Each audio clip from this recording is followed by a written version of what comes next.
Hey everybody, it's the Board Game Blogger. Today I'm here to review Antike Duellum. Now this is a two-player sort of Euro war game, uses a rondel mechanism, and sort of set in ancient world. Map is double-sided. You can play both sort of Rome versus Carthage and Greece versus Persia. And it's a rondel mechanic, and I think because of that, it could have been a very tough system to play. In games that have no hidden information, which this does, and basically no luck, you can really, in a two-player game, have serious issues where someone's in the lead and they're going to win and there's no way to stop them, and it's just taking the time to play out the game, and it's not fun, and it's just this sort of sick man syndrome where the person behind second player knows, there's nothing they can do to win, and the game drags on for another 20 minutes. This game, I think, does some neat things to try to alleviate that. They've put a little bit of luck in, sort of a catch-up mechanism to a person who's behind. When a player scores a victory point or takes over an enemy city, the person who didn't score the victory point or loses their city is going to get an event card that they can use. This card's known and it's public knowledge, so the opposing player can know what you're doing there, but there is some luck in the cards you can select. And so I think it's for a no luck or very extremely low luck all public information game. I think this is a good job. You can see that the designer put a lot of effort into this game, because two-player games with no hidden information and no luck usually aren't very good, because what I mentioned, you can get one player in the lead and just it locks out the opposing player. I think there may be a dominant strategy here. It seems in the plays I've done that there is a dominant strategy with going for marble. It seems sort of a little too powerful in that you can use marble to build temples which create good defensive mechanisms. You can use it sort of offensively, and I don't think that's thematic. I think you would actually have your temples far back from the lines, and something you want to protect. But in this game, you can use it as almost an offensive weapon to put a temple on your front line to sort of make that better defensive. So I'm not sure how thematic this game is. It's really just a Euro game that sort of uses this background of ancient warfare to it. But it's still a good game nonetheless. But again, I think this marble strategy may be a little too dominant, because you can produce marble quicker than opposing players can really put on an attack and take out a city. Because when you use your units to conquer a city, they get dispersed in doing so, and then you're going to have to rearm them again. And in the meantime, somebody else can build another temple in another area. And I've just noticed that in a couple of plays that I've done. Additionally, there may be sort of a slight advantages to the setup. It seems, I'm not sure, I haven't played it enough to tell, is Rome at a slight advantage to Carthage or not? Just based on where their production is. There's sort of three main units of production. There's iron, gold, and marble. And they're used for different things, and you kind of need all three of them. But when you're creating a city, if you're creating a new city next to a marble city, it's going to be more expensive to put marble in there. Whereas if you're putting it next to a gold city, you could put marble in cheaper. And so based on the setup and sort of the locations, there may be a slight advantage. But I'd have to play a game like 30, 40 times to tell that. Something I haven't done here, obviously. Let's go through the components. We've got a good Euro-style rulebook. No table of contents, no index.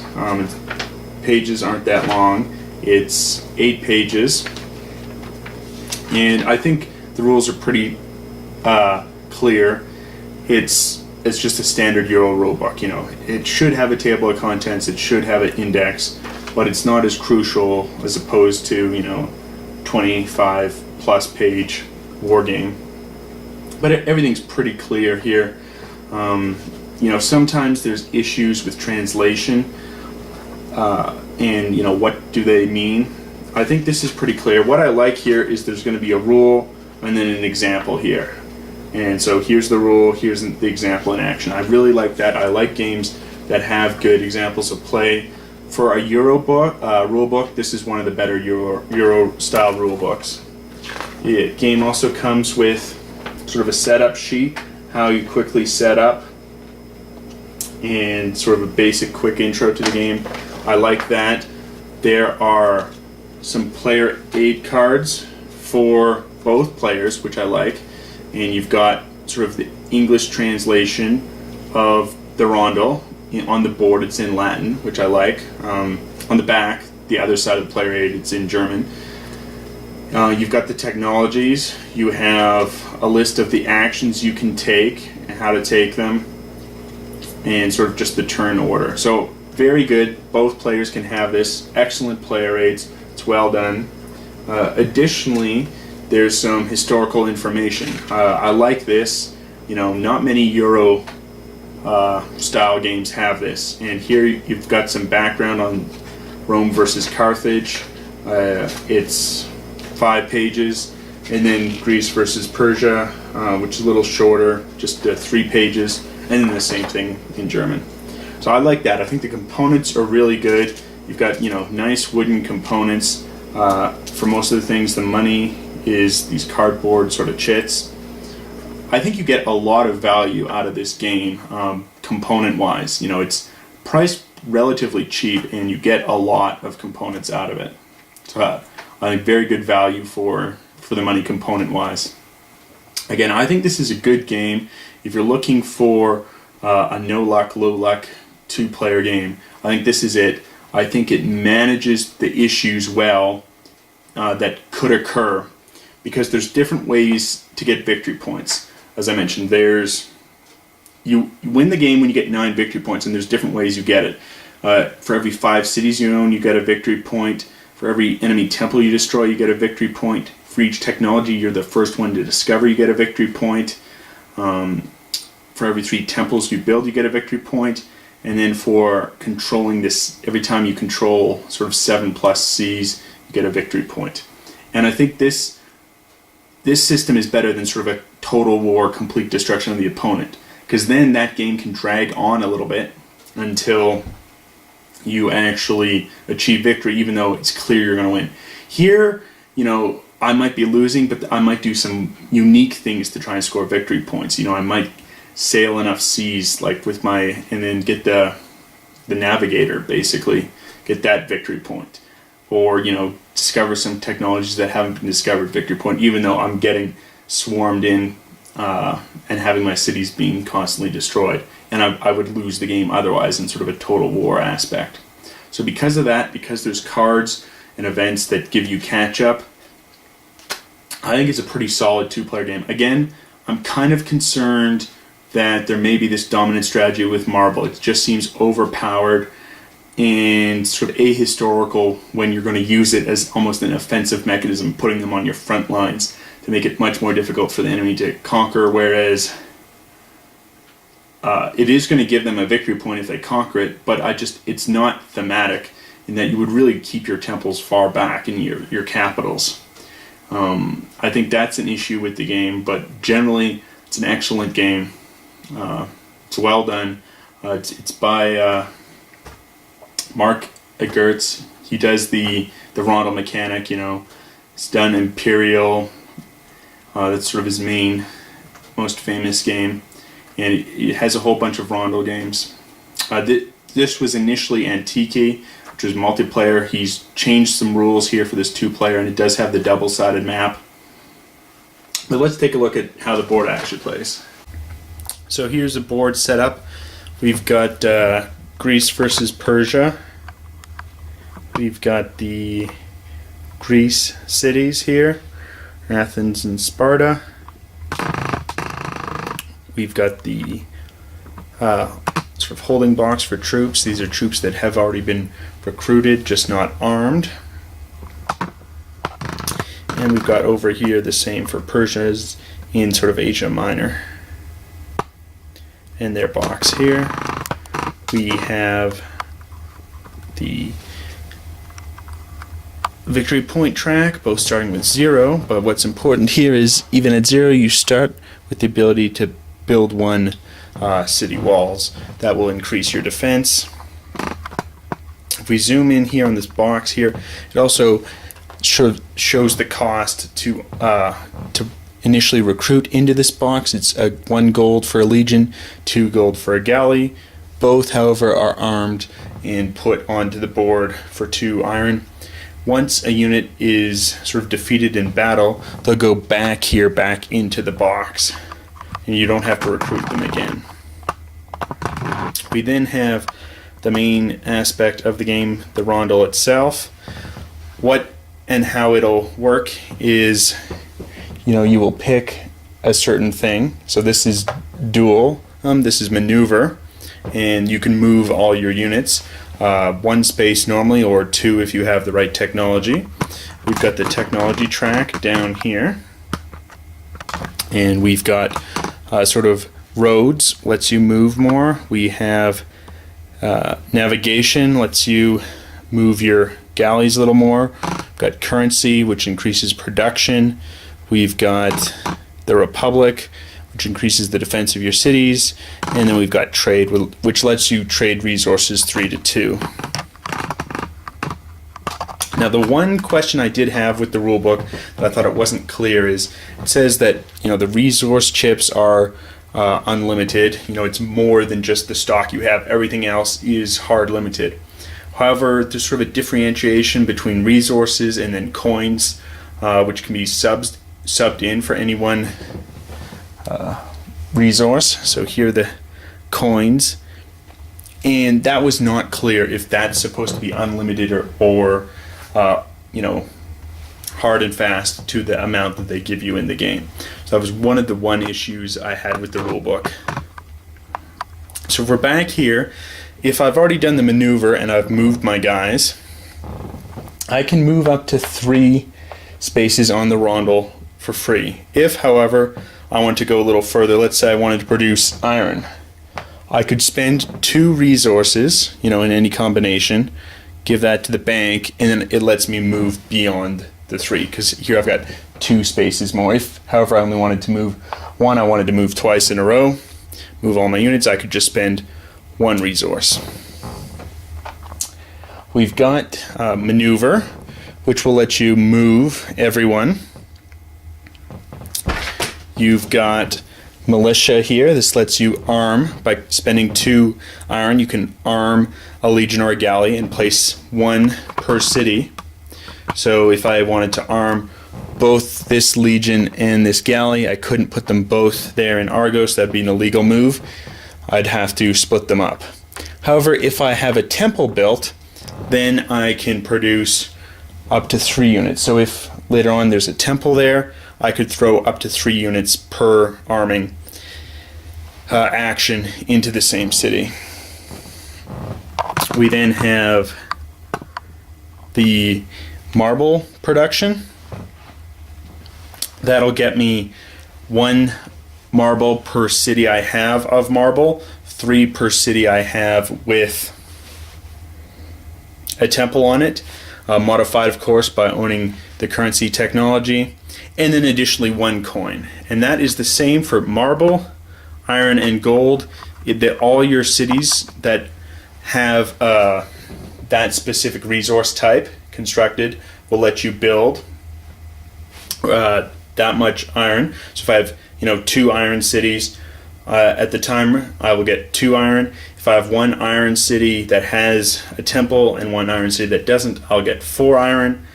If I had currency as well, that would produce a little more. I'd get 5.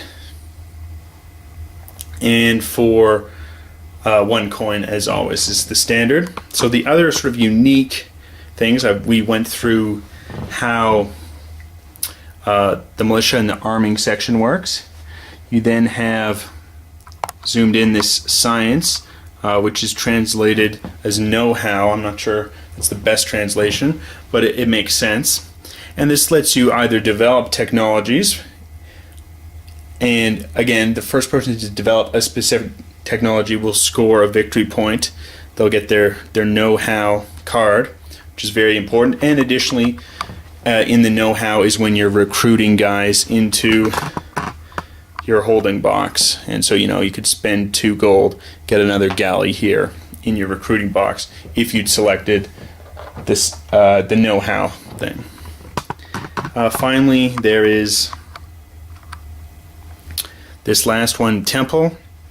It lets you spend 6 marble to produce a temple on a city. If you're producing it on adjacent to a city that already has a temple, there's an additional cost of a coin. And finally, you can spend 1 marble to build a new town wall, which will increase the defense. However, you're hard limited to the number of town walls that your victory point score lets you.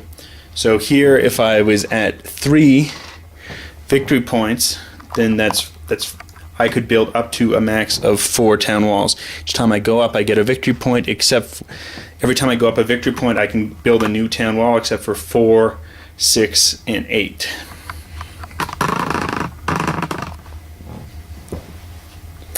So that's sort of just the basics of the game. And additionally, so what's going to happen is each turn you can choose 1 action on the rondo, then you can found a city. So if, for instance, I was here, then I can found a city. The typical cost for building a city is 1 marble, 1 iron, and 1 gold, plus 1 coin for each adjacent city, which is going to produce the same resource. So here in Olympia, I could choose what type of city is going to be constructed. However, because there's marble and there's already iron adjacent, if I wanted to do one of those, it's going to cost me an additional resource. So if I decide I'm building a marble city, it's going to be 1 iron, 1 marble, 1 gold. This isn't enough. I need to also put a coin in, and that coin cost. If, however, I decided, no, I'm just going to build a gold city, then I don't need to pay for the additional coin because there's no gold city adjacent. And so I would just pay 1 of each of the 3 basic resources. Now this rule applies even if you have an opposing city, an opposing player's city. So if, for example,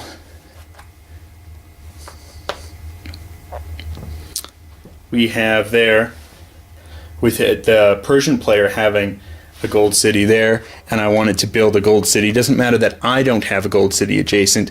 The fact that the Persian player does means I have to pay that additional fee of a coin in addition to the standard 1 marble, 1 gold, and 1 iron. So that may be a confusing rule for some people learning, is that gold is different than coins. But generally it's pretty easy to learn the game. Rules are simple, and it's just moving on the rondo, selecting your actions. Everything is really public knowledge. The one thing that I think that they add in, which makes it so you can't overly dominate the game, is you have here this deck of event cards. So you're going to have 3 events shown up, and when somebody else takes out your city, or they win a personage, that is, they score a victory point, then that is when you can choose to pick one of these. And so, for example, we have a card called Charity. It lets you collect 1 coin for each personage less than your opponent. So if you only had 2 victory points, your opponent had 5, you could collect 3 coins by playing that card. And so they have that sort of catch-up mechanism, which I think is really needed in a no-luck, no-hidden information game. You have that little bit of luck in a catch-up mechanism, which I think balances the game and makes it enjoyable. I think it's a good game. I think if you play 2-player games, you should definitely take a look at this. Maybe over enough plays you can get around this dominant marble strategy, but I've found in my plays that exists. Anyway, till next time, I'm the Board Game Blogger.